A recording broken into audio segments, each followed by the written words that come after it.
What's up, everybody? This is Blair with the Badass Records podcast. I try to be quick and to the point with these so we can get to what matters. This one might take an extra second, so if you are prone to skip ahead, do that now. This is episode number 136. It was recorded in early June, and today's August 22nd, and it'll be another month, I think, before it's out. Just wanted to share that so that you have an idea of the kind of timeline I'm at least currently operating with. So it's a weird deal because, like, in more or less enjoy very much so the interview, and with this kind of lag in between when it occurs in the editing, it's a fun and fresh revisit to do that, and then sort of one last little spark of joy once it's out, and that is typically the case with all of these conversations. This thing is one-on-one, kind of long-formish, not by design per se. That's the nature of it. Interviews with folks about what they do and who they are, and a little bit about some of their favorite music, their favorite albums across any era or eras of their life. All in person. Most have been recorded right here in Kansas City. And the only external necessary fuel to keep this thing going is guests. So I'm always looking. The website is badassrecordspodcast.com if you want to poke around, and the way to get in touch with me is badassrecordspodcast@gmail.com. Again, all in person, all with video, and so on and so forth. But today is I'm editing and one at 136, like I mentioned, and the guest was Bill Brownlee, who I think when I interviewed Jackie Myers for, where are you, Jackie? Somewhere in the one teens, I think. I think it was in our conversation where Bill's name came up, and I maybe I jotted it down and then looked at it later, and came across him on the internet, and he has so much cool KC jazz scene stuff to read over at plasticsax.com, Sax, S-A-X.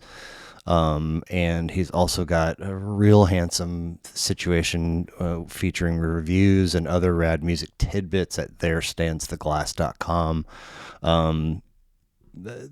I don't want to gush, but they're both worth, if nothing else, just a peek. Bill is on Instagram, Facebook, and Twitter. I would love it if you would check him out just to see. I saw a YouTube clip today where I think Colin Cowherd was talking about the work ethic and the work put in to be as great as Steph Curry and Patrick Mahomes. And there's something to be said for that. Whatever your lane or your area is, putting in reps always, of course, just really generates growth for that muscle, whatever the flavor. So again, Bill Brownlee, interesting fella to prep for in terms of getting ready for the interview, and then sitting down and talking life and music with him was really just a treat. And all of these conversations are, I almost always say something of that ilk in my write up for the individual episodes, but Bill was warm and funny and frank and relaxed, and I really enjoyed it. So even if you whatever, drift as we all do in this wild digital age. If you drift in the episode, that's fine. No hard feelings. But his stuff is worth a peek, be it Instagram, Facebook, Twitter, plasticsax.com, or therestandstheglass.com. It's Bill Brownlee. Stoked for this one to come out. Appreciate you sticking with me through this, or scrolling and skipping ahead, as I would probably have done. Appreciate you stopping by. I hope you enjoy the show.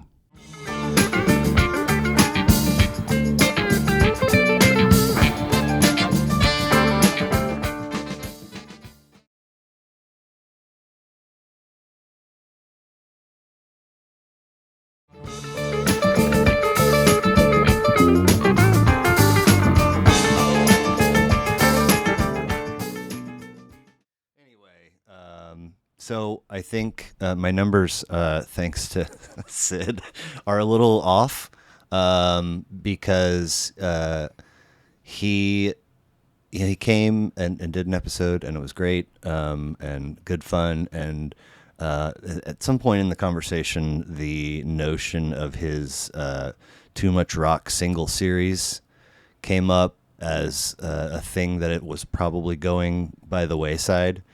And, and then his episode came out, and then all of a sudden, out of the blue, he hit me, and I'm like, I'm going to do one. Can you get these guys in? And I was like, sure, so I stuck it in to coincide with the release of the single, so I'm off, but I think this will be episode 136 of Badass Records Podcast.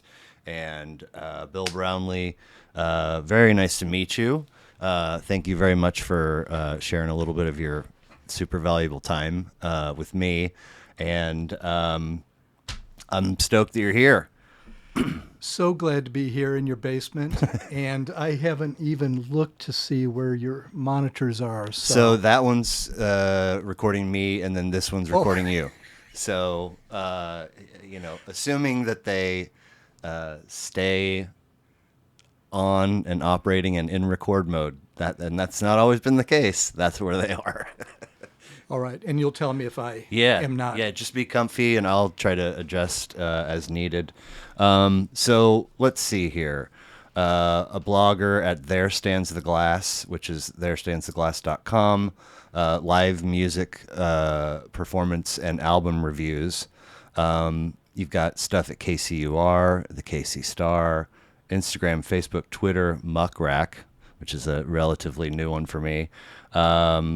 KC Jazz Scene stuff at plasticsax.com, and that's SAX.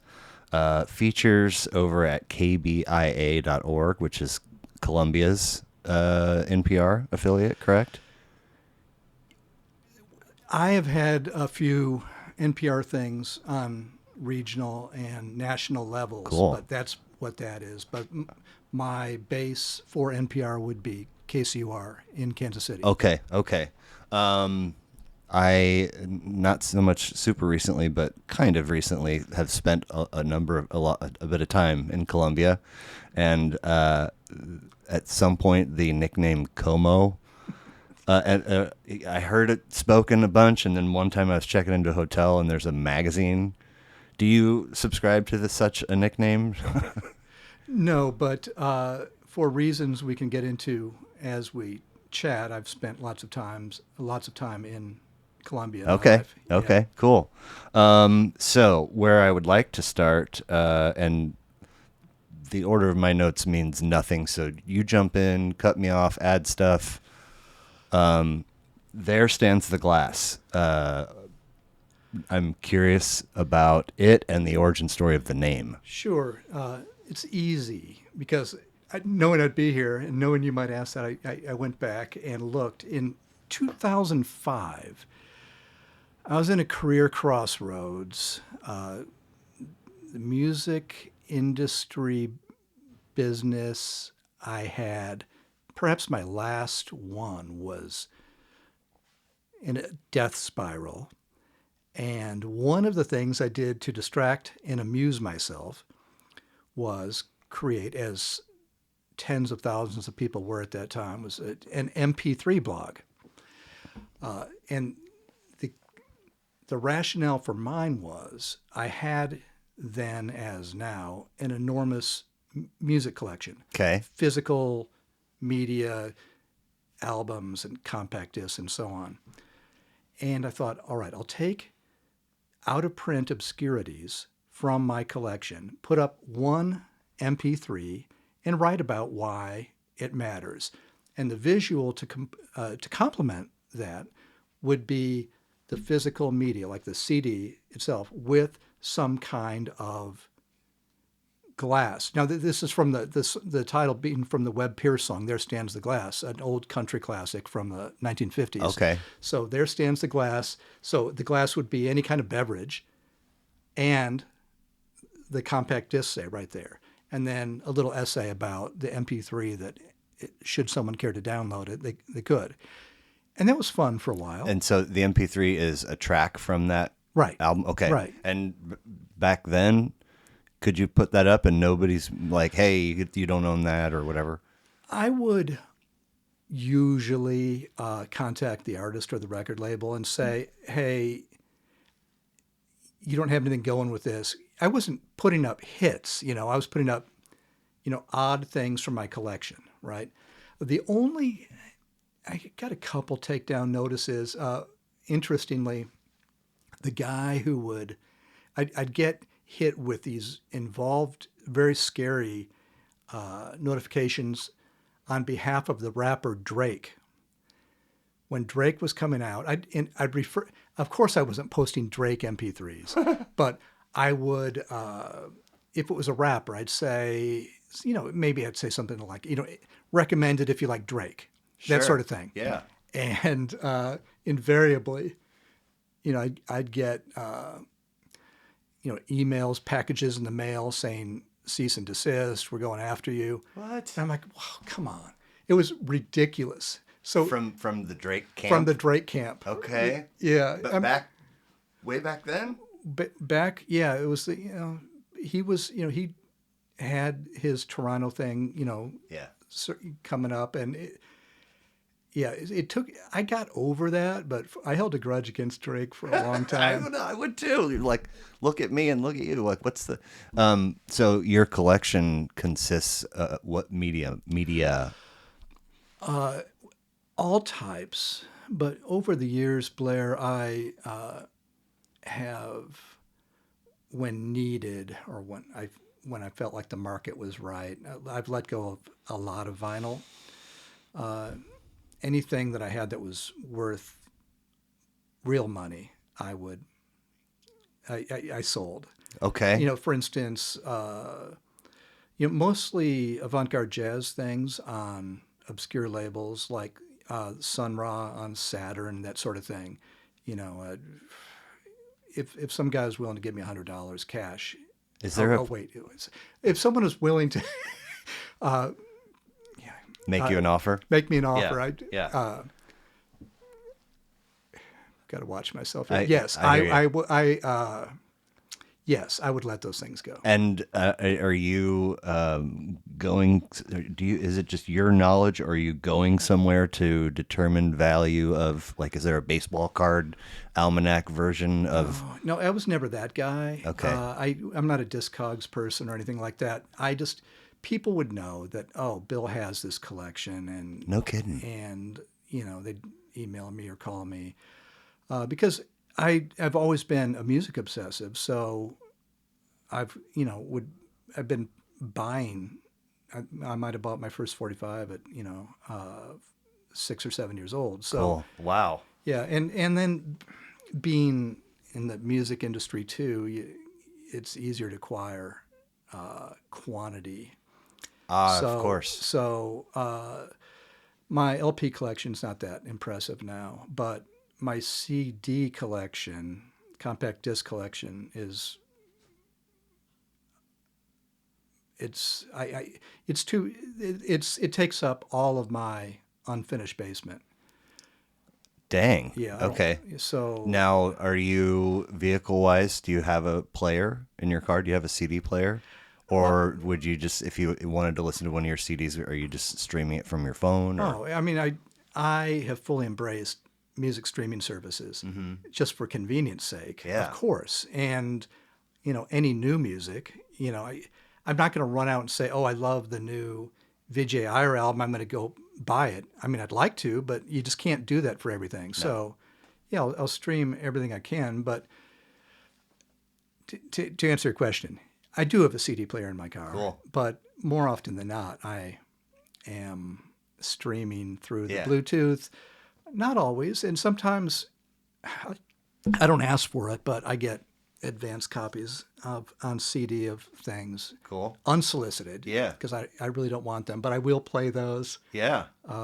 Now, did your vehicle come with a player, or did you have to make an adaptation? Or I have a 2015 Prius Okay. that happens to have a CD player. Sweet. My 2016 Acura also has one, and I am like a little sad. I don't run a lot of CDs through it, but I love that it's an option, and I feel like this will probably be my last vehicle that comes, right? For sure.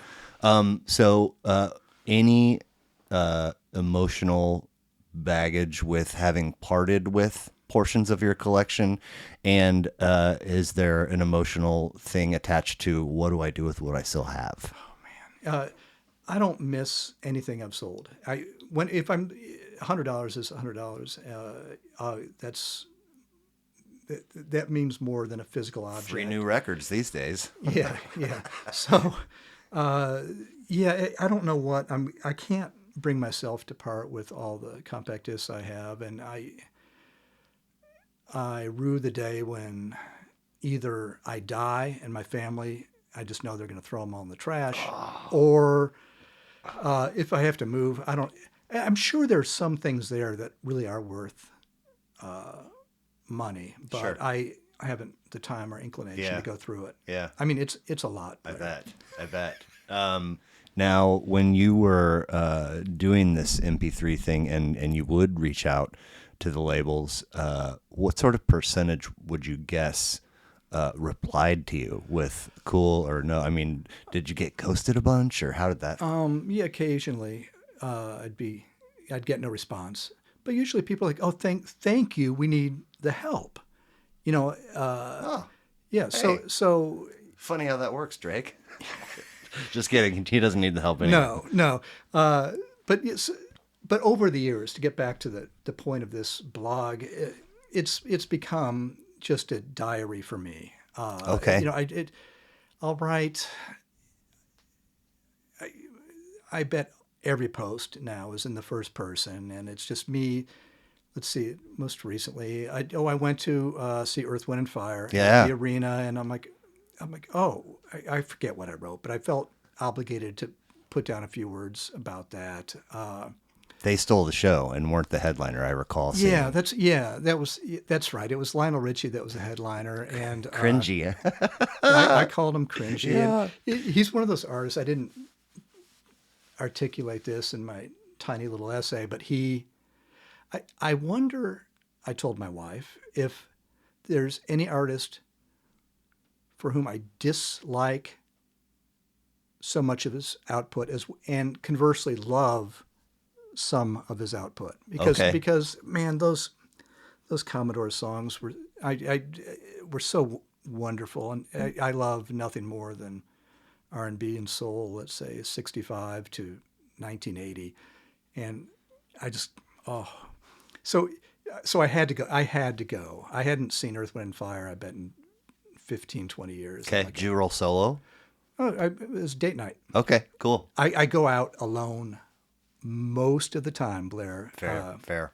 And but that was date night, and that was nice. But yeah, I also I guess the main thing I do there now that I consider valuable is I will once a month post, here are my favorite performances, songs, and albums of this month. So, and I do it mostly so I can track things for myself, but also I get all the time someone saying, a musician saying, Bill, how come you don't want to write about me? And I'll which is fair. I say I welcome that kind Okay. of Okay. solicitation. But I'll say, well, here is, just for a point of reference, here are the things I'm interested in. Here's what I like. I'm not hiding it from anyone. It's all right here once a month. And if I'm not writing about you, maybe it's not, doesn't really kind of fit into where my interests are. Right. Or at the radio station for concert previews, sometimes I get well, let me rephrase. Very often I'm ornery and opinionated, and I'll have an editor will come to me and say, Bill, some people here don't like what you wrote about this artist. And they say, oh, you must not like hip hop. And I'll say, Don't well, say that. Don't say that. I'll say, well, you can just look at what I write over here, and you can look at what I'm listening to, and you'll see that That's not the case. even at 60, wait, what is it? I'm trying to remember how old I am. At 61, I am an OG rap person, Yeah. and I'm still there. Yeah. That's cool. So yeah, so it's to protect myself too. Well, when I saw, as I mentioned in that particular piece, just the tiny little bit of verbiage that the headline, a non-headliner stole the show, and the use of the word cringy and so forth. I'm transplanted to college. I did some writing for my high school paper, and then started college, and then moved to Colorado and took a year off and finished out there. And I was on campus for like 2 days, and I was like, I got to see if there's a newspaper situation. Found it, made friends for life, started a staff writer, became A&E editor. So we're doing previews and reviews of live performance, studio releases, etc. And at some point, the editor-in-chief, who was actually my guest for episode number 1, was like, not everything can be amazing. And I was like, yeah, that's true. And then so then it's like, okay, let's look another layer. If in the preview sense, bands coming through town, they're trying to make it. You're not going to be like, these pieces of shit are going to be at the San Juan Room on Friday night. Go check out their shitty debut album, But if you want to get, people can, after the fact, have bad shows, and people can put out crummy studio albums. So, like, LP of the Week was my feature, and I had him do one, and Neil Young put out a record right around that time, and he reviewed it and just trashed it. And I'm like, it's Neil Young, man. What do you? So it's food reviewers and critics. Not every meal is going to look or taste amazing. Like, where's the value? Like, me trying to prop up your establishment, or being honest in this craft? It's a thing, right? I don't know if you're going here because of my reputation, but I have a reputation I did not know. in this town of being vicious, of being a hitman, of Seriously? oh yeah, and it's not entirely unwarranted, But there's not, I would imagine, there's not vitriol or malice. Like, you're doing your thing, right? oh yeah, but I'm not the most popular guy in town. In fact, I'm disliked by many people, and Oh. that's just the way it is. And that just comes with the territory. If I'm gonna write something negative, you're gonna get pushback. But I'm not writing to make friends. I'm willing to say, and often do, no, this isn't special. This is forgettable. And in Kansas City, that doesn't go over so well. My old man always used to say, small city, big town, or big town, small city, like, there's a lot here, but also it's all very kind of close-knit. Yeah, and I'm not mad about it, but it's just the way it is. Yeah. I field calls, and I have face-to-face encounters with very upset people Oh, boy. several times a year. Okay. it's No, I wasn't going there because I didn't know that. I didn't know that at all. Um, but you know, 136 of these. Let's just not try to inflate numbers. Times three. Let's say everybody's list has 3 records. I'm not going to love all 3 of the records on everybody's list. In fact, I'm going to struggle to get through many. Right? of course. And like, thankfully, it's not like the 5 records on your list are not your artwork, so we can have a conversation But and not necessarily jive on the records themselves. So we're not, but I say that to say, not every show and not every record is going to be a home run. no, and it's never personal. Right. There are wonderful people who make terrible art, and as we'll get to later Yeah. Okay. today, there are awful people who make great art. I think I know where you're going with that. So, yeah, I'm that guy. Okay. In Kansas City. I had no idea. Uh-huh. I just thought, well, whatever, it doesn't matter. And I brought up that piece just because it was at the top. It's what I saw. It was the most recent. Yeah, yeah. So, but I've for every publication and every radio station I've worked for, as well as my own blogs, I've done that, and nothing more sensitive. And boy, and we're gonna have to move things along because I have a lot of things I want to talk about. But the other blog, plasticsax.com, I think is the more important blog, and that is the one that gets me into trouble. Really? All the time. Really? All the time. Okay. So I started that in 2007. It's dedicated to Kansas City jazz and Kansas City jazz only. Kudos. I have posted there 3 times a week for Whatever that math is. 17 years. Yeah. And I have expended more words on Kansas City's jazz scene than I'm going to say it, every other publication combined. It's all right there. I don't push it. It's kind of a if you know, you know thing. And yeah, musicians, regrettably, a lot of them don't like it because for a lot of reasons. I will say this isn't very good, or this is, God forbid, boring. And we're still in the minds of a lot of musicians. I will say, well, here in a performance review, I'll say this. It doesn't even matter if I said it was a good or bad show. I'll say there were 6 people in the room, and that doesn't. That really hurts. Jazz people's is feelings. not for everybody. And even for the folks that it is for, it's so massive. Like, it's not all going to be...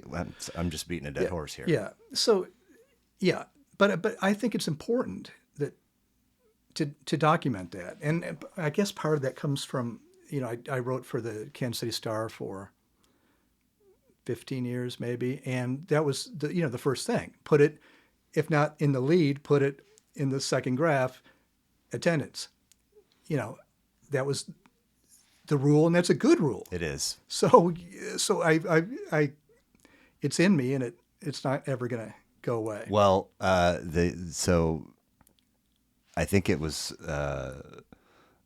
perhaps I'm not sure, but at one of your sites, there's if you hit the menu, there's an about. You click on the about, and the image at the top is a Casey Starr headline saying David Lee Roth's voice derails Van Halen show. That caught my eye because I was like a complete, for a minute, Van Halen geek. Like, I had sort of an Eddie Van Halen shrine in my room on the wall in middle school, and embraced, I'll throw air quotes on Sammy Hagar coming in, and then kind of lost track, a bunch of different directions. And then I remember a blip where it's like, the dude from Extreme is singing for Van Halen or something like that. And then for a minute, Diamond Dave is back in the fold. But I remember it seeming very short-lived, and I wondered if that was that era or what was the story Oh there. my God. For many of those 15 years, and it was such a wonderful thing, and I loved it. It was one of several dream jobs I've had, but Star had me, in addition to writing event previews that were published every week, in addition to writing concert previews that were published every week, the the primary music writer at the time, Tim Finn, would send me out twice a week, sometimes more than that. And Blair, I've nothing I like more than going to see live music. Nothing. But all those shows run together. I can't remember. Oh my gosh. That must have been. I knew that for some reason Van Halen fans are extremely passionate and extremely opinionated and extremely vocal. So I knew that anytime I was reviewing anything related to Van Halen, I was going to get bashed. They're going to come for you? They're going to come for me. And but yeah, I just call them as I see them. And I remember I guess that was a show with, I want to say, it was one of Eddie Van Halen's. He was, Eddie was alive. Yes. And his boy was in the band. Wolfgang. Wolfgang was in the band. And, No kidding. It's all coming back to me. Yeah. So at that show, I'm like, my God, this is great, except for Dave, because it's not, no knock on him, Yeah. What a showman, all that, right? But his voice it wasn't there. It just wasn't. I thought, my God, what they should do, were I the manager, is Take out the red M&Ms. if they had 2 or 3 female backup singers, they could stand there and fill it in and still have Dave do whatever Dave was going to do. But that would have sounded so much better, for what it's worth. I don't think I tried not to put hypotheticals in reviews, but I remember that now. And maybe I should have reached out to that camp and said, have you ever thought about? Yeah, hindsight 2020, right? That's hilarious. Do you ever spend any time, or have you ever spent any time consuming the Joe Rogan experience? I've, like many people, a lot of issues with Joe Rogan. Okay. So short No. answer, no. Okay. There. I believe there are more than one episodes with Dave, and this might not be right, but it's not the most recent. It's a handful of years ago, and I hate, I don't throw this phrase around ever, I don't think, before now, but it has in some sense lived in my head rent free, because I cannot figure out what it is about him. It's like it's 3 hours, right? And there are so many like things about his nonverbal, his verbal. It's like somehow he managed to,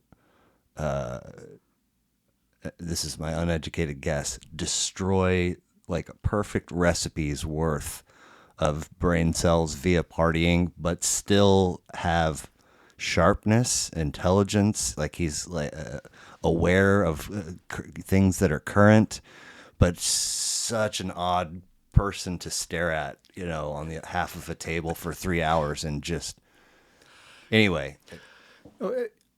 I lived with that debut album when it came out, for a year. That was in a locker room every day for at least 12 months. I mean, no skips, right? It's so good. It's so good.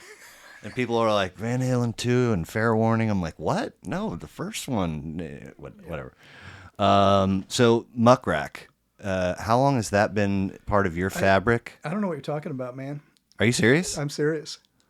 Huh. Well, I only know about it because a recent guest told me that that is the primary platform on which they are visible. So it Oh, it's possible. It's I social media I platform where you can put I pay videos. so I pay so little attention to what's happening with the things I've done. Honestly, I haven't Googled myself in a long time. I don't know. Oh, So I don't know what well, comes up. that's why. Okay. I just I'm going through a thing, doctor, in which I can't even. I just feel so dirty all the time. Every time I try to engage. Yesterday, I wrote something really good at the Jazz blog. I thought really important, very interesting piece about the Kansas City's Jazz District and whether or not suburbanites are comfortable going there. Mm, And it was based on an event that happened there last week okay. with Yo-Yo Ma, the cellist. And it was an important moment for the Jazz District, and I think maybe for the history of Kansas City. So I'm like, oh, I'll put this up on X, / Twitter, Yeah. because it's important. You have a And savvy Twitter handle, correct? Happy and Bag, which we don't even need to go Okay. there. Okay. All right, but You put it the up. first no, I didn't because I thought, oh, I'll just put this in real quick, and then the first, but yeah, I read what was there before in my feed, and it was Elon saying something really offensive to me, and then it was hateful people on the left saying hateful stuff, and then hateful people on the right saying hateful stuff. I'm like, I this is a cesspool, and I can't even bring myself to post the thing that I want to share with people. So I just I need to find a way to communicate with people that doesn't repel me. Fair. And I know. I know. I did see on one site, scrolling to the bottom, there was an Instagram and a Twitter icon, and those were the only two. I Yeah. was curious if not having a Facebook one on that particular site was intentional or just I mean, happenstance. I'm on Facebook. Although, Right. let me rephrase. I have a Facebook account. I think I posted last, vacation picture from Austria a couple months ago. But yeah, I like my Facebook friends, but yeah, I don't share many. I've already shared more details about my private life talking to you today than I have on Okay. social media in Well, years. But I do post on Instagram every day. okay. Well, I asked because getting this together, I made a Twitter for the podcast and I made an Instagram. I did not make a Facebook page, and I Fine. just because it's like I don't understand. This thing used to be this, and it's so confusing to me now. And I don't want to say I agree with you about the cesspool of Twitter. I still get on there. I don't think Facebook is that, but I don't love what it is. So I didn't want to have. I don't know. I just didn't do it. Yeah, I mean it's the the outrage culture that seems to dominate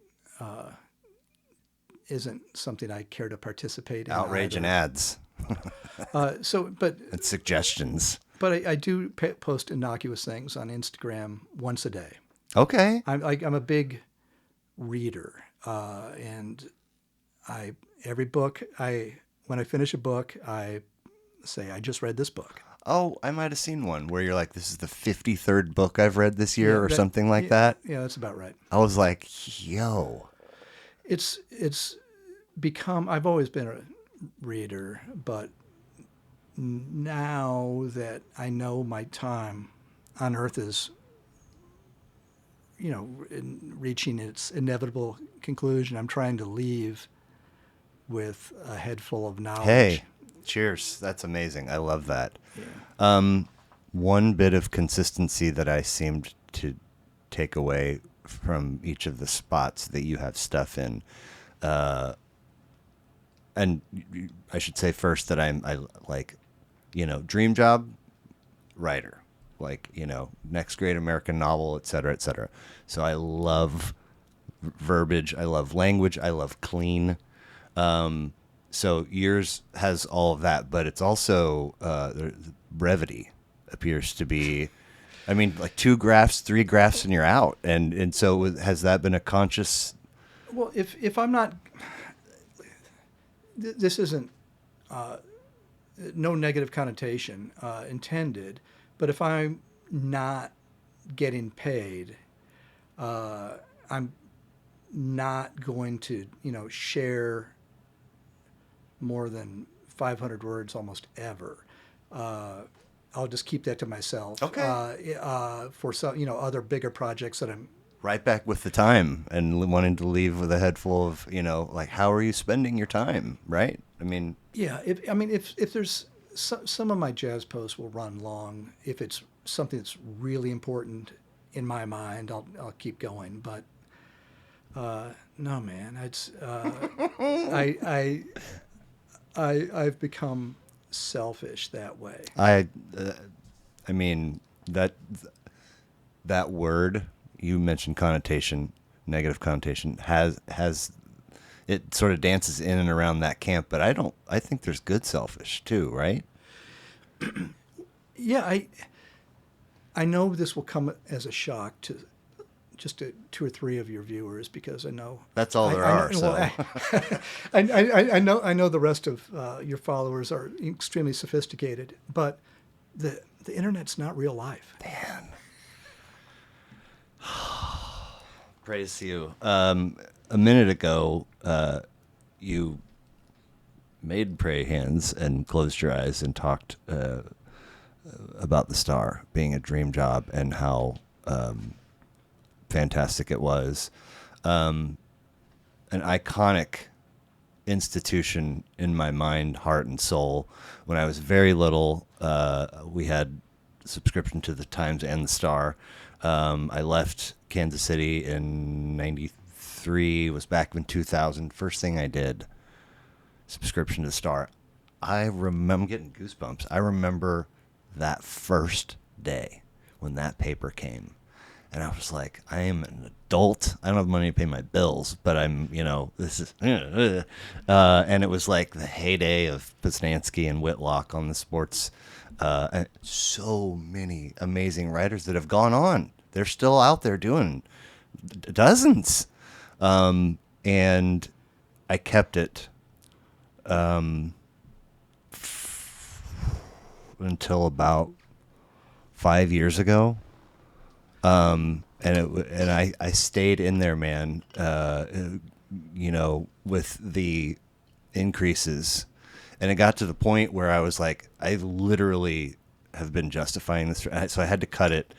And it was tough. It was really tough. My folks and myself, we would tip Christmas time, the delivery person. But so for a while, you could still access content online, and then that went away, and now almost everything you can't get.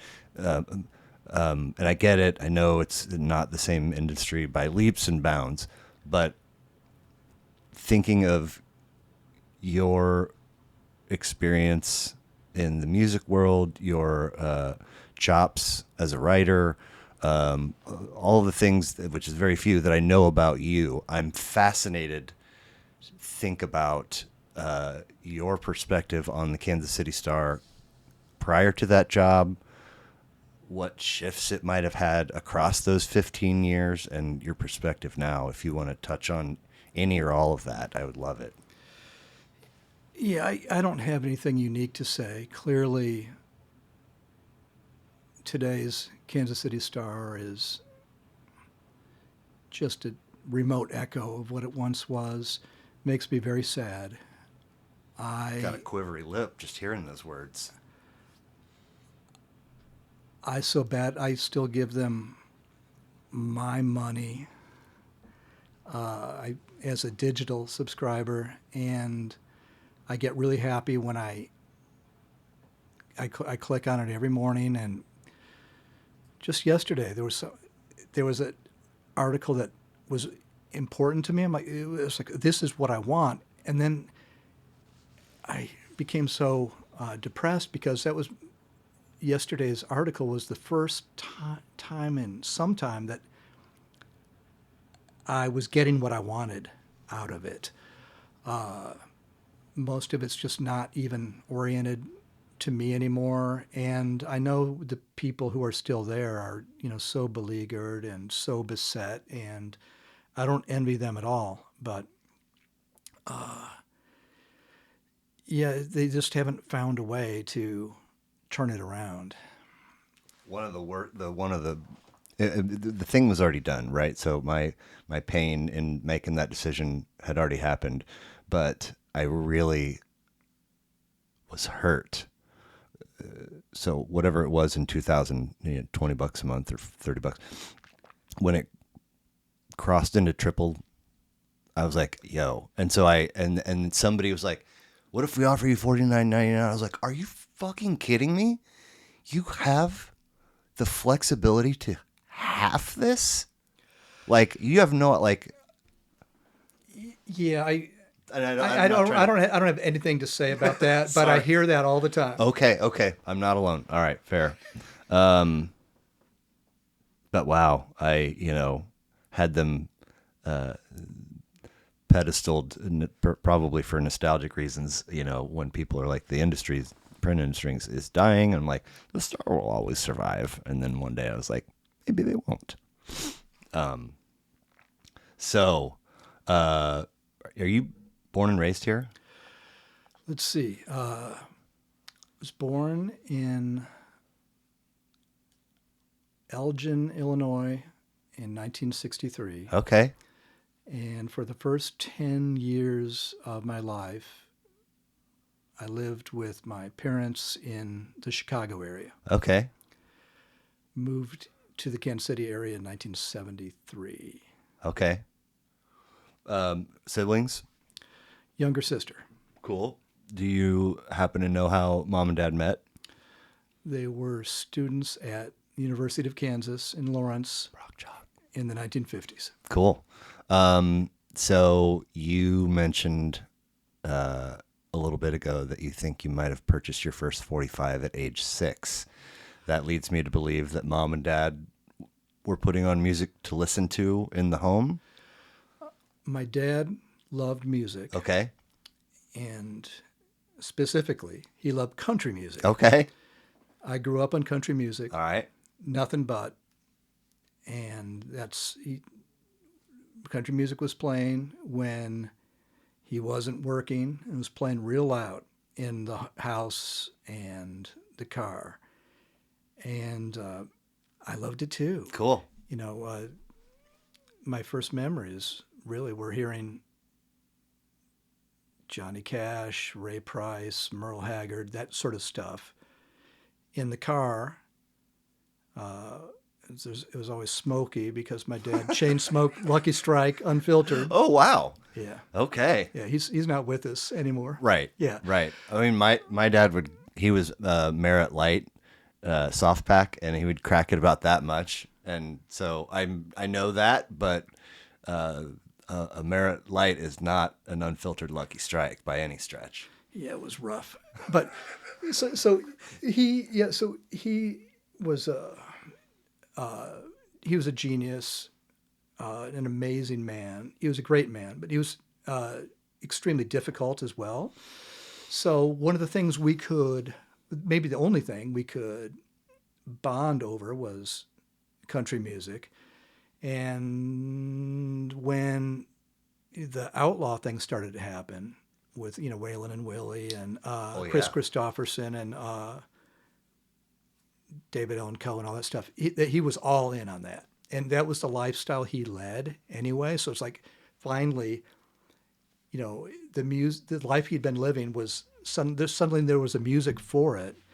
And I liked that stuff even more, of course. So we always had that. Cool. Yeah. And so mom just went along with dad's taste. Did she have any sort of preferences of her own? There really wasn't room for any other taste. Oh, gotcha. Okay. So when you buy this 45 at around age 6, where'd you get the funds and what was your choice? Yeah, well, he he was a traveling salesman. Okay. So he wasn't always home. So I was able to listen to pop music on the radio, and at that time in 60s and 70s, there were, at least for everywhere I lived, kids were free range. There's they they left home if they weren't going to school, or when they got home from school, they had to leave and then come back maybe when it got dark. And Yeah. they weren't kids weren't really welcome at home, and it's just the way it was, which it was great. Kids loved it, but I'd always walk around with a little transistor radio, listening to whatever, everything actually. But on Saturdays, my dad would. We lived north of the river once we moved to Kansas City, so we'd go to Red X so he could re-up on his Lucky Strikes and liquor every Saturday. And Like every good dad should. yeah, but what was even better about him being a good dad was he'd toss me $1 and say, I know you want to look at the music section, just here's $1. So I'd, pick up, single at Cool. Red X. And yeah, it's still. Turntable with an adapter at home waiting. Yeah, there's I think I had, a children's, box thing, Yeah. And I mean, all the kids had them. Yeah. And oh yeah, it was. I loved that so much because you weren't at the mercy then of the radio. Right. Did you guys take any live music when you were a young person, or did you have a first concert experience with buddies, or? Yeah, well, I think it's safe to say I've seen more live music in my lifetime than almost anyone, except maybe for people who work in the industry. Right. But yeah, I remember my first show very well. Okay. I said my dad was a traveling salesman, and in the summer he'd put me in the car and take me on the road. And I remember we were driving through Texas, maybe in the stretch between Dallas and Amarillo is what I'm thinking. And there's a big crowd on the side of they weren't really the interstates then. It was, just kind of small State highways. Yeah. So there was a big crowd. And my dad was always interested in excitement. So he drove across the median and back around. It turned out to be a car dealership. And there was a little, truck with like a little bandstand on it. And there was music playing. It was Freddie Fender, who at the time had just broken out with his first non-Latino country hit, which was either, you tell me, Before the Next Teardrop Falls, or what was his other one? Wasted Days and Wasted Nights. So one or the other. And we were both like, hey, that's the guy with the song on the radio, Oh yeah. And and it was us and all these Spanish speaking people who were losing their minds. And it was so fun. And at that moment, Blair, I'm like, oh, the excitement, the being in an environment that I'm not familiar with, hearing a language I don't speak, everything about this is so cool. I want to repeat this over and over for the rest of my life. Very cool. And I have. Yeah. So still, right? Still, even now, I go out minimum twice a week, even now. So, yeah, that Freddie Fender first concert, and then my mom was always really nice about driving me places, and in the 70s, Kansas City, Missouri, the city paid to have international jazz performers play every Sunday night in the summer in a park. Wow. So I'd say, Mom, can you drop me off at whether it was, the plaza in the creek, they'd have concerts, or, Volker Park or Line Creek Park up north, parks all around the city. And it was the top straight ahead jazz musicians in the Wow. world. And it's like, that's when the jazz bug started for me, Okay. just from seeing all these artists Sure. perform at all these free concerts. That predates my experience by a little bit, but oh my gosh, and now I'm losing it.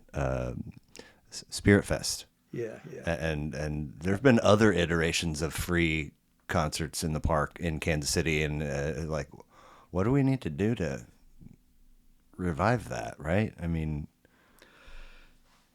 I see. I'm looking at a Medeski, Martin and Wood poster. I remember seeing them at Spirit Fest. what? Yeah, No kidding. yeah, Cool.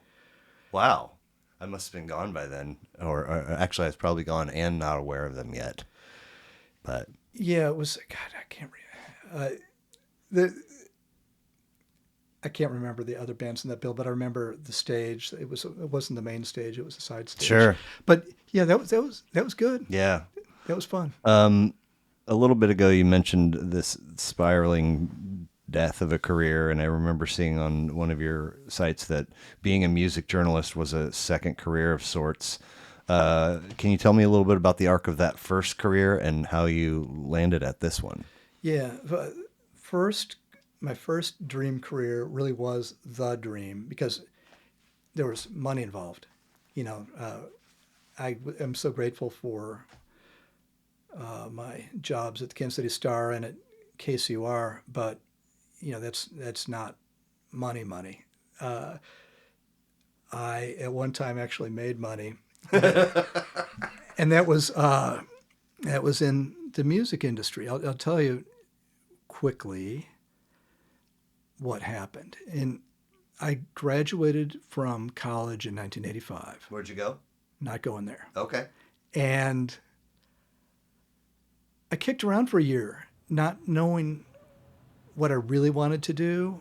So I was just working, dead end, easy retail jobs and that sort of thing. Then I heard about a guy named Hal Brody, who not only owned Penny Lane Records, the record store in Yeah. Kansas City, not only owned The Pitch, the Kansas City Alternative Weekly magazine, newspaper, he also owned an independent record label distribution company called House Distributors. Sounds like a fascinating dude. Yes. And I'm like, that's it. I ended up working for The Pitch, and I ended up working at Penny Lane as well. Oh, wow. But what I really wanted was to work in physical product music industry business. So I called Hal every day for 2 weeks. He never took my call, but I left a message. Yes. Landline? Yeah, landline. This is Yeah. pre cell phone, pre fax machine, pre anything, Sure. pre computer. Ah, he's not home. Yeah. So after maybe on the 11th day or the 12th day, he said, "Well, who are you? What the hell do you want?" I said, "I want a job at House Distributors. You can start me in your warehouse. You can pay me minimum wage, but that's the job I want." He said, "Okay, fine." So he put me in his warehouse, at minimum wage. It was summer. It was unair conditioned. And on the shelves of this warehouse were vinyl records, cassettes. I don't think CDs had started coming in. They didn't exist yet, or or at least in this. Maybe they had just started. Well, so I would pull orders. I was on the shelf. I'd go to American Gramophone. Get Mannheim Steamroller records. Oh, this record store wants 2 of this one of this one. Oh, now Alligator Records. They want 1 of each of these 5. And on down the list alphabetically, right through the warehouse, pulling,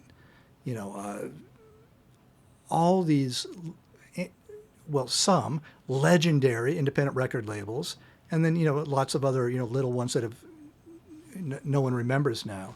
But Blair, I thought, this is it. That sounds This is awesome. this is my fantasy. Dealing, physically handling Yeah. all these recordings, boxing them up, and having them shipped out to all these record stores. It's like this is. It was like I was dreaming. I was so happy. How did that operation if you know, how did they manage inventory? Like, if you pull the last blues record from Alligator and now it's time to re-up for your warehouse, how does that? I love that you asked that question. I can't imagine anyone but the two of us is interested. But the way a woman who ran it, her name was Charlene, she had come up with a fantastic system. I mean, for real, in which she'd make sure there was a sticker on the last unit on the shelf, and that sticker would be designated like, oh, there's more overstock over there, or this is really the last unit. And it worked. It was really primitive, but it worked really well. Oh, God. Yeah. So obviously we do a lot of restocking too, Yeah. if the orders weren't coming in or whatever. But the epiphany, Blair, came. Obviously I was ambitious, and obviously as much as I loved it, I didn't want to stay in that position forever. I don't really want minimum wage. I mean, thank you, but So there were guys in the air conditioned part who would field orders on the phone. And I was like, maybe someday I can do that. But on a Friday afternoon, those guys had left, and our sales rep in Austin, Texas, a guy named Michael, called, and he insisted that someone talk to him because he wanted that order to go out, and that instant. And he wanted to make sure that that customer wanted at that moment was actually in stock, and that someone would be able to get it out. So it fell to me. And Blair, I heard Michael calling from Waterloo Records in Austin, Texas, sitting there with his buyers. I heard music playing in the background. I heard them clinking beer bottles. I heard all this laughter. And I knew that outside field sales reps were making 5% commission on everything they sold. And I said, oh, that's it. That's the job. I thought it was this, but Yeah. So I knew then that's what I wanted to do, and that is what I did. First, so I eventually got there, and I eventually made a really good living doing that. you left KC and went to Texas. No, I was still, as my friends say, what had happened was there was a time of turmoil in that section of the industry. There's a lot of consolidation going on. So Hal, being a smart guy, the owner of the company, he put the company up for sale. And this happened after I'd become kind of Hal's guy. I eventually became Hal's guy. And Hal put the company up for sale. And the leading bidder was Tower Records. Oh. Yeah, the big, massive international retailer based in California. So there was a period where for several months I was hanging out in California and in the warehouse with Russ Solomon, the owner of Tower Records, and his guy, a guy named Stan Goman. And Tower, had said, okay, they did the deal. And I'm like, oh, I guess I'm a Tower Records employee now, which is great. I mean, are you kidding? Fantastic. But then Rounder Records, which was one of our labels, the Cambridge, Massachusetts roots music label that's maybe the second or third most important record label in American music history, they came in and said, no. They Tower can't do this. We're going to buy it. And there was a big label revolt. They got all the labels saying, well, we're not going to go. We're going to pull which is their prerogative. So anyway, I just can't believe that the Cambridge outfit said that. Like, how are they allowed to step in and ixnay Well, this? they were smart and aggressive, and they felt endangered by. And it's not. It's just kind of like what you see now in the media landscape with Paramount. Going back and forth. Okay. So it's really the same thing, but different, slightly different. Just the names are different. So Rounder ended up buying the company, Huh. and I became a Rounder Records employee, Okay. and that was fine too. I mean, I worshipped what Rounder had accomplished, and I loved what they did. So for the next 10 years, I was a Rounder Records person, and I did for them become their field sales rep for, well, not just their label, everything else that they distributed as well, as we used to distribute. Now Rounder, from Minneapolis to Houston, Denver to Nashville. You getting on planes for this job?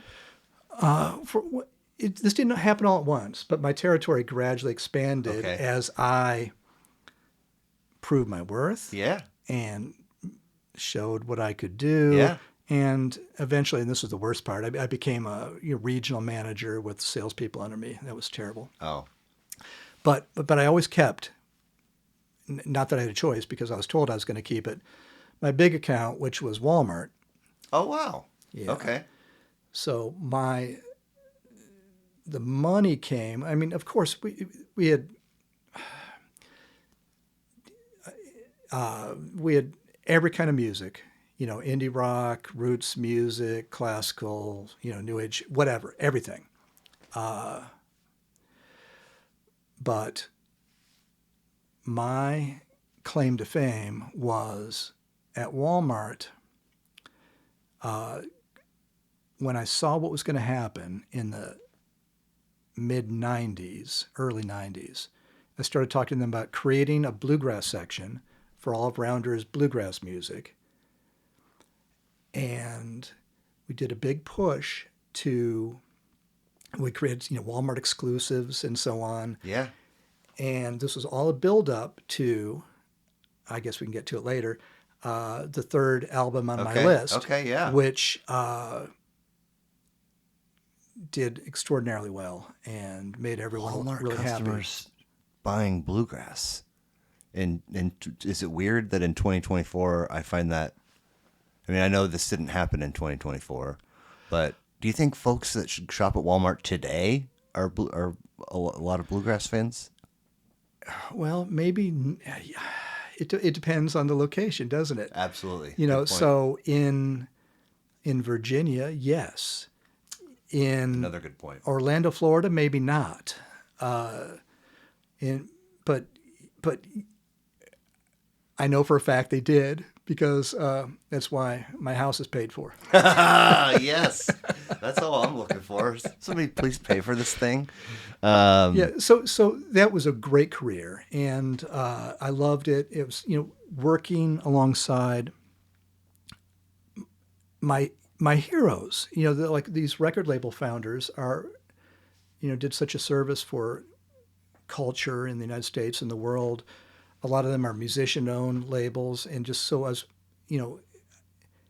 I had to check my hero worship. It would only stop when they'd start yelling at me. There's a lot of yelling in the industry. If bills were late and so on. Yeah, but it was so exciting. So, what kind of are we talking? 10 plus years from the phone calls that got you the warehouse gig to the end of it all, or Yeah, let's see. So eventually, all that morphed into a company called Valley Distribution, based in Sacramento. They ended up buying all the distribution end of this, and they took it public, and around 2001, something like that. Okay. And then on our sales calls, on our weekly sales calls, savvy sales reps started saying, "Hey, have you heard of this Napster thing?" Oh shit. And we're like, yeah, shut up. Let's talk about Are you calling me on a our- wireless phone? Prank caller. yeah, let's talk about our 401k contributions instead. And yeah, so eventually it all just collapsed in a hurry. All of a sudden, it was all gone. Wow. And it's so I hung on with one or two other outfits, but it just wasn't going to work. Yeah. It was over. Yeah. Your house might be paid for, but you still got utility bills and groceries and gas. Yeah. So that's when my wife and I flipped. I became, I started working for the Star and like that, but that wasn't a full-time thing. So Right. I stayed home with kids, and she always wanted to go back to work full time. So it worked out Great. well. It was great.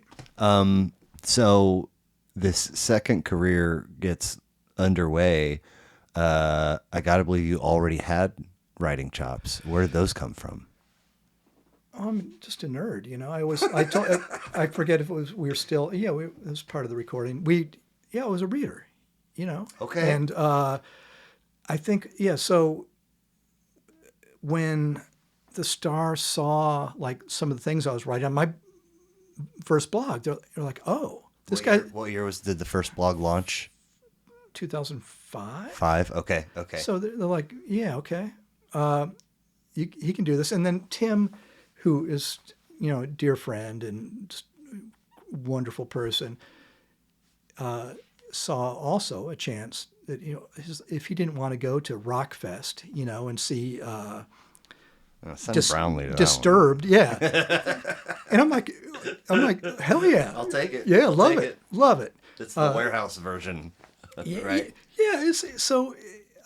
It worked out really well, and it was really important to my musical development. Back in career one, my education in music came from all the buyers. Because like for instance, at a Tower Records, when you walked into a Tower Records, you had to go to the rock buyer and get your order from him. Then you had to go to the jazz buyer and get your order from. I'll say her, but mostly these are guys. Right. Yeah. And so on. But when he'd run into these tended to be super passionate people about whatever it is they liked. And so I learned all along the way. Very cool. From all these people. So when Tim would send me to a boy band, I was like, yeah, okay, I get it. I respect it. I might have to multitask for this one. It always made me happy. Sure. That's super cool. Yeah, I mean, just being around people who are, loving life and loving, paying money to see something they care deeply about. Yeah. It was great. I mean, I'd still, circling back, have to say when something wasn't especially good, I'd say that. But did Tim know that about you? Was that already? He joked. Yeah, early on. The adjective he used for me was most often probably was nonplussed. He'd joke I'd go see I don't know, Elton John, and I'd say, yeah, it's another Elton John show, and it's like, are you kidding? I'm like, well, I'm going to call it like I see it. Yeah. Wow.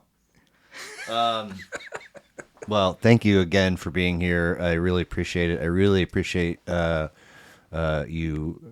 sending me your list, and the nerd in me, when I see that somebody has used consistency in the sequence of, title, then artist, and then thrown the year in there, and then it is all chronological by way of presentation.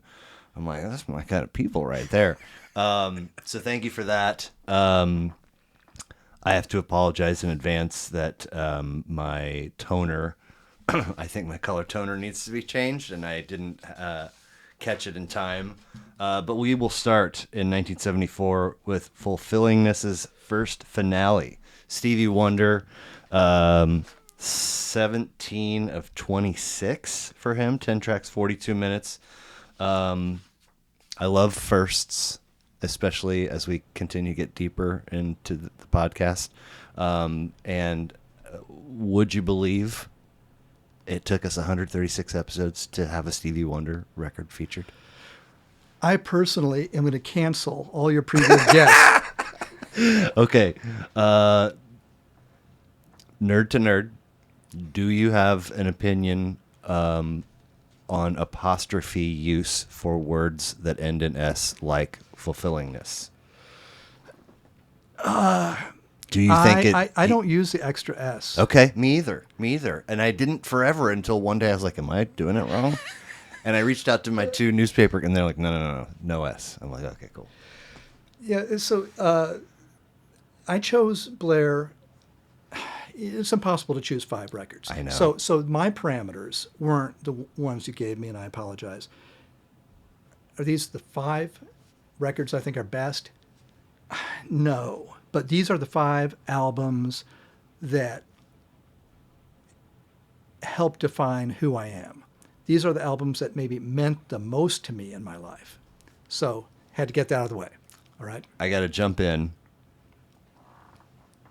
Chris Rock had a bit. Bigger, Blacker, Better might have been the stand-up hour, talking about health in America and money and no cures for things because there's no money in cures. There's money in the medicine. And we managed to do all these things, blah, blah, blah. But, here's Stevie Wonder, still blind. The man wrote songs in the key of life, inner vision. Stevie don't know if he got 5s or 20s. And that bit has always stood out with me. And so when I to get ready for this, I was like, I don't know that record. I'd never heard of or listened to that record. And immediately the album artwork is familiar. And I'm like, oh shit, what is this all about? And I go, and there it is, right smack in the middle of those 2 records, Songs in the Key of Life and Inner Visions. Yeah. And then I'm like, well, there must be some bangers on here. And sure as shit. So what makes this record special for Bill Brownlee? I think now, but even more as a child, I used music to decode the world. And as a kid in Elgin, Illinois,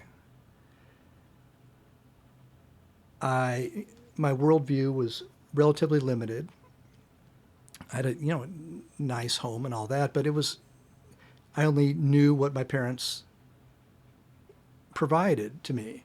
This album opened up a universe of new possibilities to me. First and foremost, let's just get out of the way. These songs about sex are wonderful, but I'm like, wait, what is he talking about? He wants to. First of all, he wants to see her naked. What? And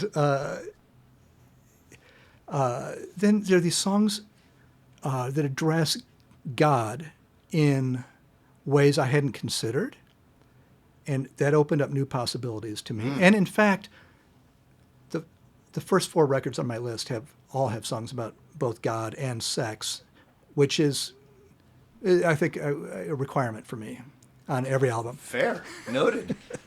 So this drops in, you're 63, baby. This drops in 74. How close to its release are you consuming it? Oh, if it 74. So I was already in up by the airport in Kansas City. So I would have been 11.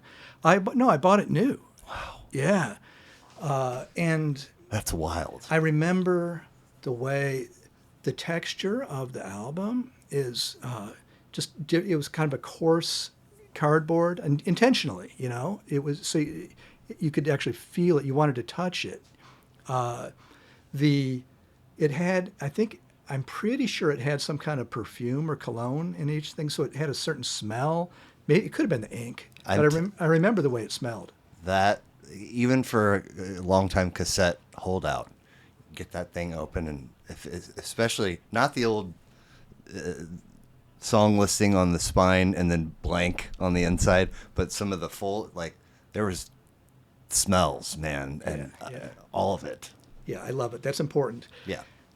And it was a gatefold, so there's that additional element, and not everything was lined up right. So which I always understood as like saying, "Oh, this is a blind man's album." That's why it doesn't, like, the sleeve isn't Whoa. the compartment isn't in the right place, that sort of thing. It's like I, it just allowed me to see that things don't always have to be a certain way. Right. But oh man, the key songs, I wrote them down for my own benefit. The Heaven is 10 zillion light years away. That Opening to one that. one of the most important songs of my life. It just allowed me to, because I didn't understand really, the the the political discourse about being, the social discourse about being African American at that time. I'm like, oh, I guess it's not easy for. At 11, you have this. Yeah, I'm like, wait, because he's addressing all these things. He's like, Yeah. why? I mean, he sings it more artfully in his lyrics, but it's like, why do people not like me because of the color of my skin? I'm like, oh, I mean, my parents weren't perfect, but I didn't get a whole lot of that. And, I was like, what? That's it. People feel that way? I didn't know. Then, then Boogie on Reggae Woman, which was the first single. Oh my gosh, that was a game changer. And They Won't Go When I Go, same thing. It's just more social consciousness. And yeah, I realized then music wasn't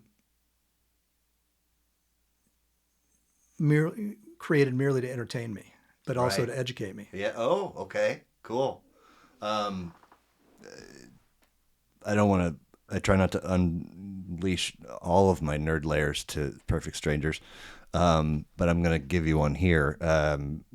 Big, big fish guy. I got 82 shows under my belt. My kids are named after their songs, and so on and so forth. For a moment, I was like, we might be able to tie Fish to every record on Bill's list, and then it fell apart for me. But they frequently cover "Boogie on Reggae Woman," and when that bass, people go bananas, and it's super fun watching them do it. I have seen Fish for the Star Right. twice, maybe. Okay. And I didn't know they did that song. Oh yeah. I will go find that tonight. Oh man, there's a lot of good versions of it out there.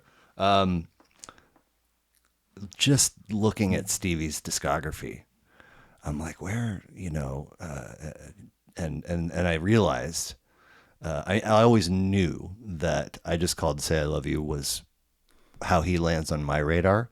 I didn't know it wasn't on a Stevie record. It's on the Woman in Red soundtrack. So that comes out in '84, and at that time he's already 22 years deep into making records. Blew my mind. Yeah, I'm overjoyed, not to make a pun, sorry, I had to do it. I'm overjoyed that he's still with us, but Right? yeah, it's his late 60s, early 70s, or mids, maybe it's. He's in his when did- 70s, I think. Yeah, Yeah. but his discography, sorry, the, sorry. the good stuff, obviously, was 15 years. Man. Yeah. So we make a 4-year leap to 1978. And in a way, another first. There's been one Bruce Springsteen record, and it wasn't even actually a Bruce Springsteen record. I believe it was Fritz Hutchison's episode where he had a live performance, and it was like a 2-disc or maybe a disc and a DVD that he got at like Costco or something. Anyway, so but if you want to talk straight boss studio albums, another first. Darkness on the Edge of Town, 1978, 10 tracks, 42 minutes. From Saginaw, Michigan to Long Branch, New Jersey. I can't stop thinking about the fact that Bruce, and I know Kansas City's a tiny little microcosm of something, and this podcast is a tiny little microcosm of that. But the love for Bruce is huge, and it continues to blow my mind that nobody's had a Bruce record on there that I can recall. So, how did that love get so huge, and why this one for you? I sent you this selection, and I'm like, hey, I haven't listened to this in 15 years. Maybe I should go listen to it after I sent you the list. I'm like, Blair, I thought, oh no. I'm so, this sounds so ridiculous now. It's bombastic and, it's just this heartland roots rock is kind of corny, I guess. But Blair, when this came out in 1978, this was a life preserver for me. I I know this will shock everyone, but I had some difficult teenage years filled with regrettable behavior, and It's some kind of par for the course. Right. yeah, I also, yeah. So it was rough. Things got rough, but this album was the one that saw me through. It just the cliche that most anyone says is it felt like he was writing these songs for me. That's every song here felt like it was about some aspect of my life, whether it was the family dynamics or whether it was about the the work I was doing for money at that time, whether it was about girls in my life, whatever. It's all right here, and that sense that you you can also make of your life what you will just through sheer willpower. It's like, are you going to give up? Or are you going to persevere? Are you going to become the thing that you hate most? Are you going to strive to break out and break away and become something else? Man, I needed these songs so much at that time. I love that. I I know that there have been other iterations of this for me in my life, but this is the one that I am always able to recall the easiest. And it's like sometimes I will observe from the world that, man, there are a ton of people that feel this way or love this thing.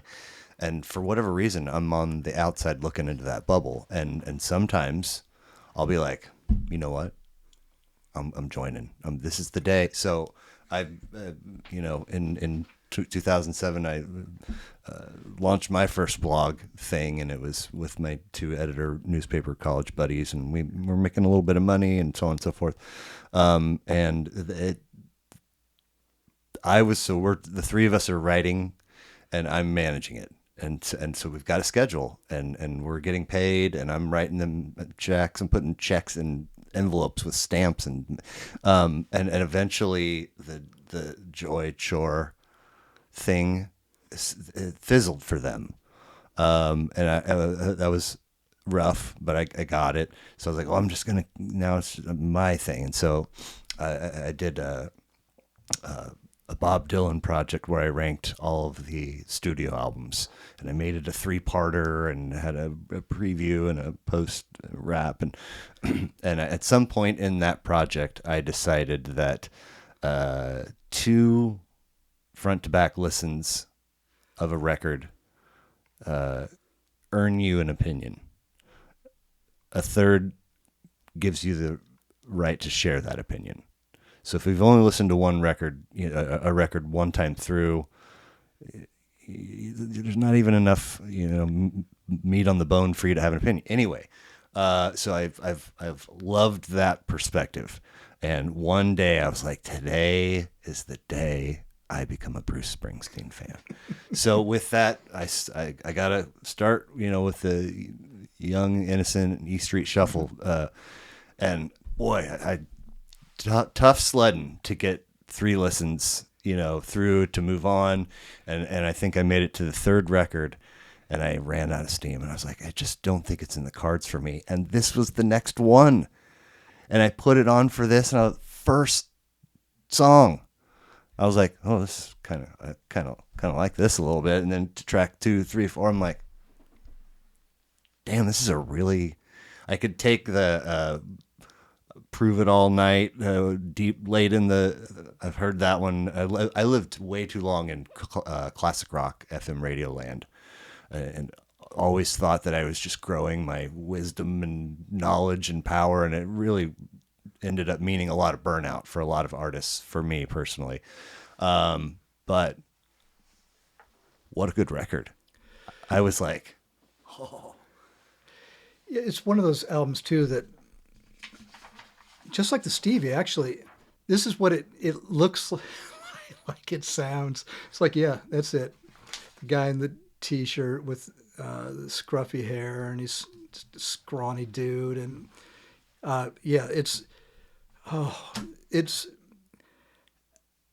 I've kind of put it all behind me, Blair. My Bruce thing, I will always love him, but it's definitely a part of my life that I've closed the chapter on. Oh wow! But you don't throw any Bruce on ever anymore these days? I mean, I did the last 2 weeks for the But outside of that, he played here last year, and tickets were really expensive. Uh-huh. I mean, it was outrageous, actually. Yeah. And there was a jazz concert down the street that I wanted to go to. So I stood outside the venue, the Bruce venue, hoping that I'd be able to land a ticket for $50 or something. And because I'd seen him in that same room before, but that never came. So I walked over to the jazz show, and no regrets. Okay. Somewhere in the 2008, 2009 era, Bruce jumped on stage with Fish at Bonnaroo and did like a 4 or 5 song run. And I only mention it because they're all super, super enjoying themselves. Like Trey and we're jamming with Bruce, and Bruce is like, holy shit, these guys are fun and they're good. It was cool. What were they doing? R&B covers or what? They were doing Bruce covers, Bruce tunes, I believe. It's been a minute. And it works for me to throw that in because then I can move to the next one, which is a huge leap. 78 all the way to 1995. Alison Krauss, Now That I Found You, a collection. 14 studio releases for her, but this one, a 12-track, 42-minute collection, turned your ear and grabbed your heartstrings at some point. In 1994, Fish releases Hoist, their 5th studio record, and track 3 is called If I Could, and it features Alison. And Trey said, I have now recorded a song with Alison Krauss. I can die a happy man. And I love the shit out of that quote. Yeah, I'll backtrack. When I started in the warehouse at House Distributors, one of the gigs, mandatory gigs, was to pack a U-Haul truck and drive it to Winfield, Kansas. Oh, wow. For the Walnut Valley Festival, because we were the on-site vendor, the official on-site music vendor. And I did it, I think, just 2 years. But that was an education. Just seeing, because these people from rural areas, again, pre-internet, this was their festival, and they'd come in to this once a year, and they knew this music vendor would be there, and they were counting on that music vendor to, bring them new shit, bring them the stuff that they wanted. So, cash only operation, huh? If we didn't have, I ended up having to drive back and forth a couple times. I'm like, oh, Across the weekend? I didn't know they wanted, they'd want so much of this. But yeah, sure. But I mention that now because there's this little girl who was always featured in those years, this little fiddle player from Illinois or Indiana, I can't remember. She sung like an angel and she played fiddle really well, but she was so painfully shy and awkward stage presence. But it was Alison Krauss. Little did I know that I would be a Rounder Records employee, and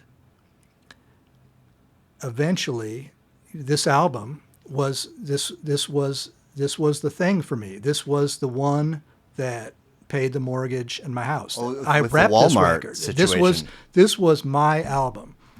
This record may not have existed if I hadn't, in coordination with Walmart, in coordination with all the Rounder and the other bluegrass labels who were participating.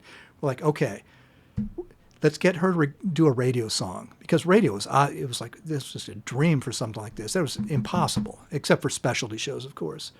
But we figured out that radio would play the title song, and so, man, I loaded up Walmart, with mass, 100,000 plus units, and we all held our breaths, and it worked. Nice. It sold, and it sold a lot, and it sold everything else along with it. All the J.D. Crowe albums, all the Bela Fleck albums, all that stuff. It all moved along with this. So yeah, I love Alison for a lot of reasons. Sure. Now, any of her studio stuff, be it with Union Station or Robert Plant or what, is any of that your cup of tea? Are you familiar? Oh, or? yeah. Okay. In preparation for this, I'd never made this connection, honestly, but in preparation for today's show, I was like, wait, oh Atlanta, that's like a Little Feat song, right? I'm thinking to myself. And, I like Little Feat too, of course. And so, but I actually looked into it. No. I mean, Little Feat did record it first, but a guy named Mick Ralphs, who was in Mott the Hoople, I believe, and then later with Bad Company, wrote the song. So Bad Company did record Oh Atlanta after Little Feat, but it's on their 1978 album. I can't think of the name of it. But I think Alison has done her best work, honestly, with Robert Plant, and her listening to Little Feat / Bad Company, or at least being open to that material and doing it her way, I'm sure contributed to her ability to work with Robert Plant. And man, they came through not too terribly long ago, right? They played Southern Missouri last weekend. Yeah. I mean KC. They weren't? Well, within the last year? No? I don't think so. Okay. But they did play Ozarks, of all things, this last weekend. Interesting. But what a combination. And Robert, they bring out the best in one another. Okay, cool. Very cool. She is fantastic. Any of her studio records, any of those deserve a shout out from your perspective, or? Well, this album consists of tracks. This is a compilation, but it has a few tracks unique to this album, and it has the work she did with the Cox Family, which was a mostly kind of a gospel-oriented group, and tracks from I think there's a banjo player named Tony Furtado. There's a track. The Beatles cover is from his album. So her music began as straight by the numbers bluegrass, and eventually became more it strayed further from those bluegrass roots. Yeah. So it depends on what you like. If you like your bluegrass, with washboards, with your well, I was going to say overalls. If you wear your overalls, and then you've got to go early. But if you're a Fish fan, then go late. Okay. When I was writing down the track numbers and the song titles and the run times, I I said, Nick Ralphs, is that the dude from Bad Company? And luckily it was a hyperlink, so I was able to just hover over. I was like, sure, shit, that's a Nick. Wow. Yeah. So from 95 to 2004, The College Dropout. Kanye West, first of 10, 21 tracks, 76 minutes. You mentioned Oh Atlanta, debut album for the man from Atlanta. I am insanely Kanye naive and uninformed. So when did you first hear of him, and when did you first listen to his music? Yeah, as a hip hop fan, I was aware that this guy named Kanye West was making beats for people like Jay-Z and, working on to Chicago. He was associated with Common, at Yeah. that time, Common Sense, I think. Yeah. And there's a radio song, a hit, called Through the Wire. That was Kanye's first single. And, the novelty of that song was, he rapped the song through the wire, literally through the wire, because he had been in a car accident and his jaw was wired shut. Oh, shit, I didn't know that. Yeah. So that was the first single. I'm like, and the production of that song is, he is pure Kanye. That's what he did. That was his signature sound. So I was on the road as a traveling salesman, and I'd made my sales call at a record store, and I saw this advance CD promo of this record, and I bought it because I was driving to the next stop. And Blair, I put it in the car CD player. There it is again. And within 10 minutes, I knew that everything had changed for me once again. Are you serious? I knew I was listening to the most important musical artist of that moment, and hearing how incredible the production was, how hilarious and incisive his lyrics were, how it all came together. I knew I was listening to one of the most important artists of my lifetime. No. People like to throw it around with him. I don't. Well, They say the same thing about Elon, though. So, well, he is a genius. There's no question about it. But and people get mad when I say this, and you're welcome to. I hope you do, in fact. But I'll stand by it. Kanye West is the most important musical artist of the new millennium. okay. He changed everything. He made, for the first 10, 12 years, 14 years of his run, the best music being made. It was cutting edge, experimental, so exciting. He's a problematic artist, and I'm not obviously endorsing a lot of his erratic behavior. We can talk about that if you want to. But everything that came to pass is here on this first album. The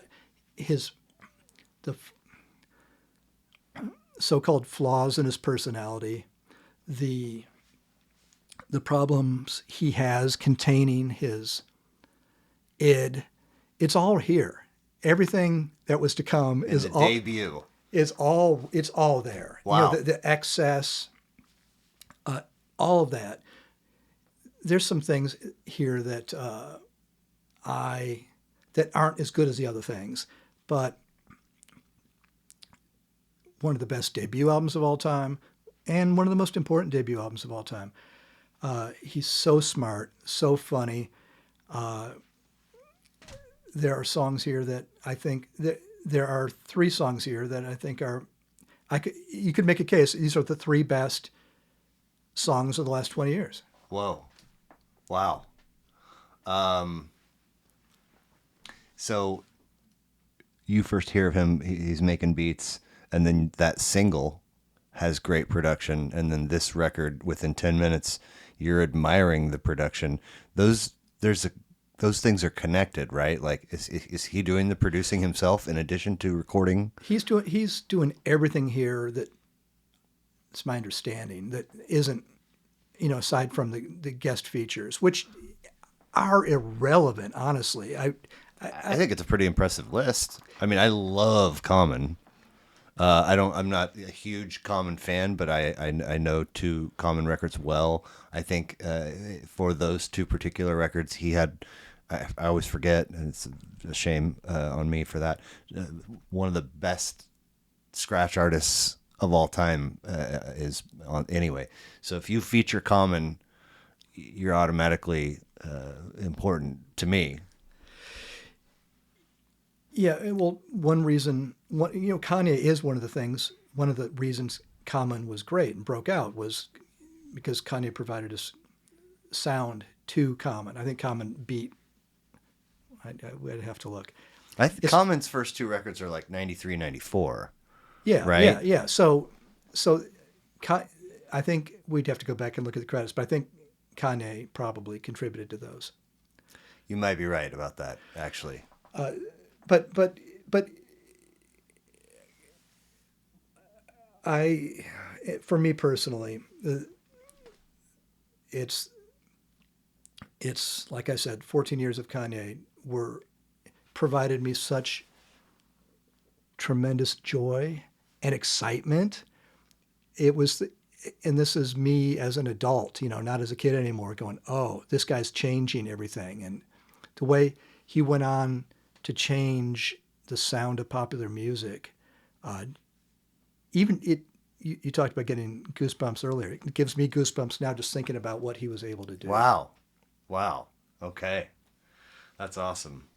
Um, so for 14 years, that puts us at 2018. And he's only had one or two records since then, correct? Yeah, maybe my chronology was off, so I'll say 12 years. I'll retract that. But is there a drop off? Is the later stuff not so much your cup of tea, or? Well, his last, I came. Forgive me because I came here to talk about this one, not everything, but I'm looking at the viewers. Yeah, Yeezus was the last great album, the Okay. last certified bona fide classic, game changing work of art. Since then, there have been tracks on each album, Okay. including the straight gospel albums. It's it I feel deep pain for much of what he's become, and I really hope he can turn it around. I don't mean as an artist; I mean as a human being. Again, I'm total. I just, yeah, I see. I know. I'm aware that he's. Oh, this thing happened, and he said this, and blah blah. But I don't. I'm too far removed to even say anything because I don't know Yeah, hardly anything. it's better that way. And Fair. I don't even track it anymore because I can't. That It's cesspool. too upsetting to Yeah. me. Okay. Okay. So another significant leap, 2004 to 2023. Jazz Codes, More Mother, Moor on that More. This one's just from last year, 8th of 9, 24 tracks, 60 minutes. Huge curveball for me. Never heard of this artist before. Please tell me about More Mother and how she landed in your lap. Yeah, I think her street name is pronounced Kamei Iowa. I think so. As a jazz fan, I and as a festival goer, I go to Big Ears Festival in Knoxville, for instance, which Big is ears. Big Ears, like Okay. it's the best music. I'll say another bold, grandiose, obnoxious statement. It's the best music festival in the world. Holy smokes. It's all the stuff that I love most right now. How old is it? 6, 7, 8 years. Okay. It's the guy who started Bonnaroo decided to I think he sold Bonnaroo and then started this. Sure. This is all the outsider music weirdo stuff. What kind of numbers are we talking? I'm guessing probably attendance is capped at, I'm making this up now, 2,000, 3,000. Oh, it's kind of small, It's right? in Knoxville, Tennessee, in small venues spread throughout the city. So anyway, I went one year, and there's this group, Irreversible Entanglements, Oh, playing, yeah. and I wasn't familiar, and I was like, wow, why is this woman yelling at me? I mean, I was like, I should I take it personally? What's going on? I didn't like it. But then the next year, I saw her with the Art Ensemble of Chicago, one of the great collectives of the last 50 years, still going. But they added this young woman, this spoken word artist. I'm like, oh, well, they see, Anthony Braxton, Roscoe Mitchell, who oversees Art Ensemble of Chicago, he sees something in her, that woman who was yelling at me last year. So I guess there's something to it. And I started to get it. She records constantly, just a ton of stuff. Spoken word, noise, industrial noise projects, and in some cases, jazz adjacent. But I just call it, to me, this is a jazz album. It's in this case, 2023. This is what jazz can be now. Jazz isn't something that happened 50 years ago. Right. Jazz is now, and it sounds like now. And this woman, with all her ferocity, is bringing the true meaning of jazz. She embodies the true meaning of jazz. This is what jazz is. Jazz is a rebel music. Jazz is a force for change. Jazz is scary and exciting and invigorating. That's what Jazz Codes is. This is what it's all about right now. Cool. A lot of good words in there. You had me at ferocity, if we're going to quote Jerry Maguire.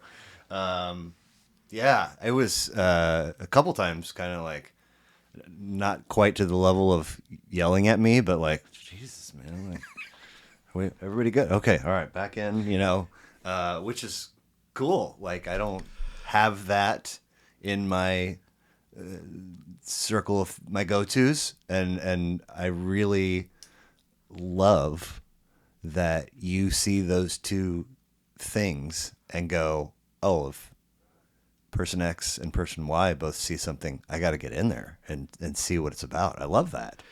Yeah, it's sometimes the things you end up loving the most you don't receive them properly Right. initially.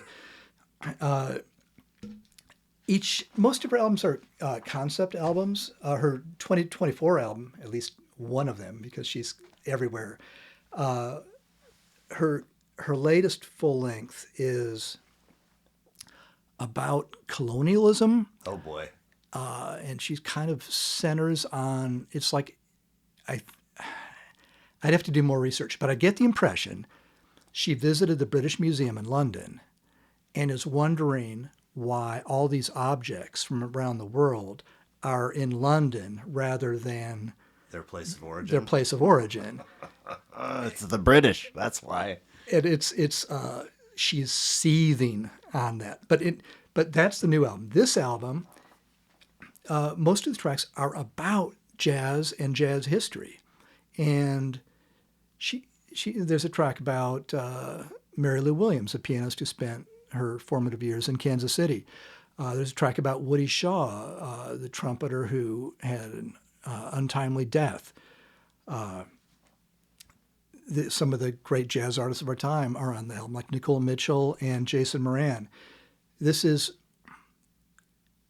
Afrofuturism that's intended to change the present.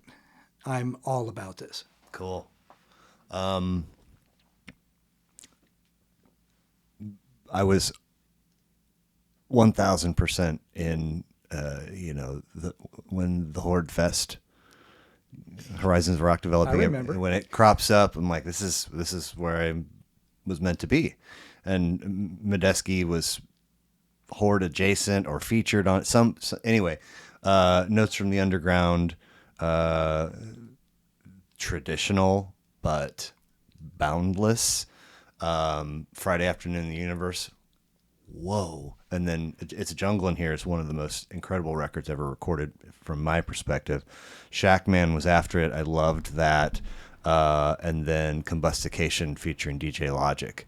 And that's when they're always pivoting, but they really pivoted in the direction of hip hop. And it's when I'm like really, I've finally got, up to my elbows in the hip hop world. So it really clicked. Right in the middle of it, like track 6 or something, there's a spoken word tune called Whatever Happened to Gus. And it's this old man telling this tale about Gus Johnson. And Chris Wood is just playing this upright, fretless bass. And I think that's the only instrument. There might be some crackling or something happen. I would be curious for you to listen to that track and then, as a jazz expert, come to me and say, this is the story that's happening in there, Blair. It's too bad you couldn't understand it on your own. I'll do it. Okay. Awesome list. I'm a little embarrassed to say that I didn't realize how awesome it was until I got in there. I knew there was going to be a lot of cool. I didn't know it was going to reach awesome. So thank you for that. I like to wrap with a series of goofy questions, and then we'll get you out of here. Hit me. Lunch with anyone, dead or alive. You're choosing who and why.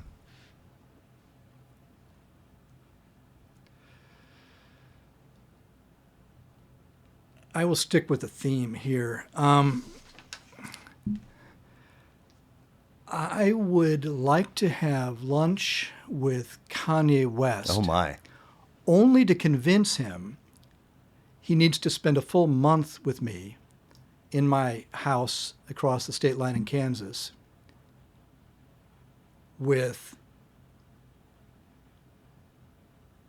no press, no internet, no women, no drugs, no alcohol, just books and I guess music.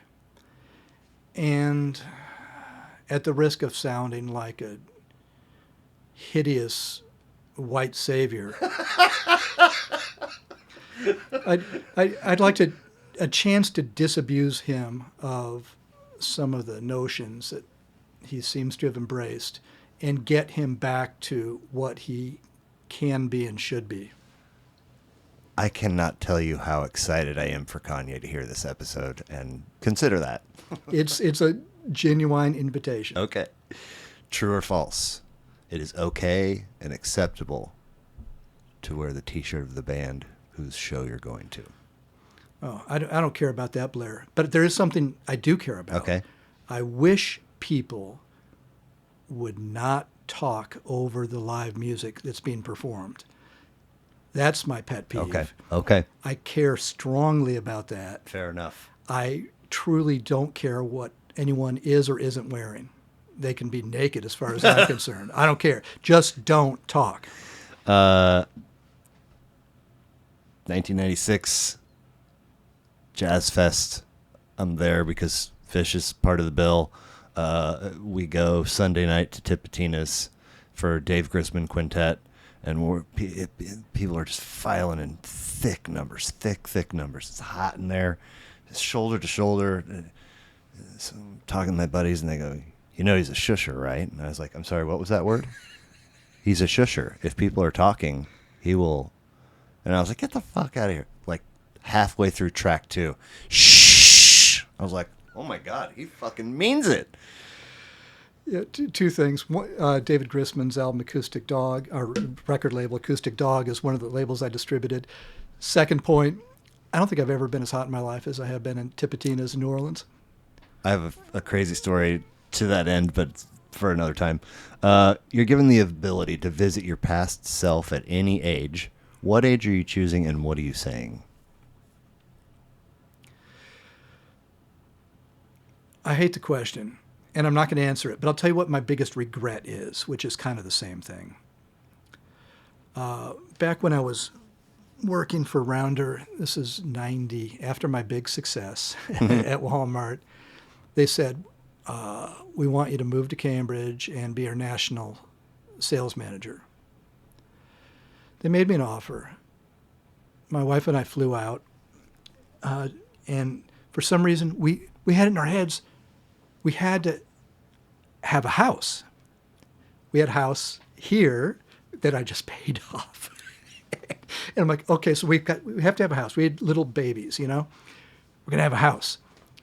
We spent 4 days house shopping. I'm like, it's just not gonna happen. Because what is $100,000 here, was at the time just $500,000, but that seemed like an insurmountable number. Yeah. So for that reason and no other reason, I declined the job. Oh, That's the damn. biggest mistake I've Okay. made in my life. Well, I love that question, so I hate that you hate it. I also if you're not constantly tweaking, evolving, you're plateauing. You're never going to improve, right? I'm talking about me from my chair. We'll pull questions, add new questions, tweak questions.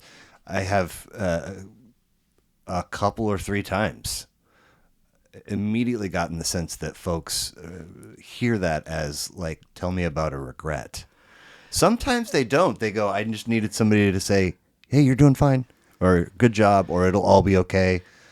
I still haven't.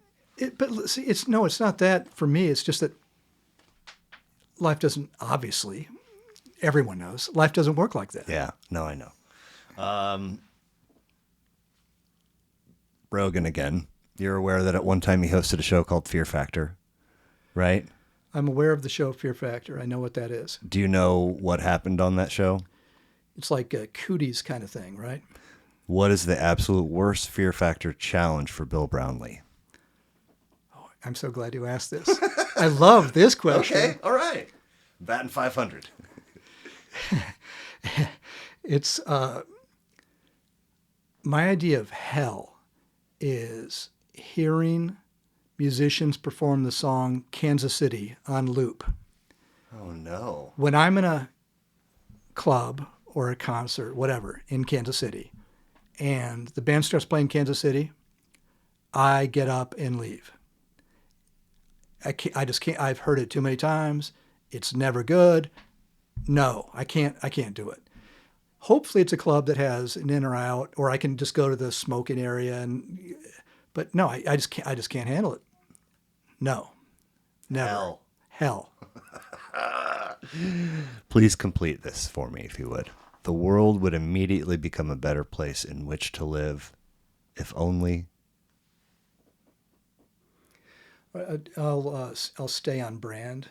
I'm no Luddite, and Another good word. I love that we're able to use this technology and to harness it to do good things. I am thrilled that all of us here have the capacity to have all the knowledge in the world at our fingertips. But that said, the world would be a better place had the internet never been invented. Unfortunately, as a species, I think we're incapable of using it as a net positive. What does that mean, net positive? I think we're a worse world. Humanity is worse because the internet exists. Okay. We just can't handle it. We end up turning it into a awful, negative, spiteful, hateful thing that overrides all the wonderful things that it offers, provides. Yeah. I did the graduate program at UMKC and have a master's in creative writing. And I don't know why or how this happened, but so final semester, I've got my senior thesis or dissertation, whatever you've got to prepare. And then one or maybe just one other course. And it happened to be 17th and 18th century British lit with a gal by the name of Daniela Malinick. And it was the hardest goddamn class. There's so much reading. It kicked my ass. And so you had to write a big paper for this thing, and I wanted to. Here's why it's bullshit that Irish Lit's not part of this British Lit canon, and da da da.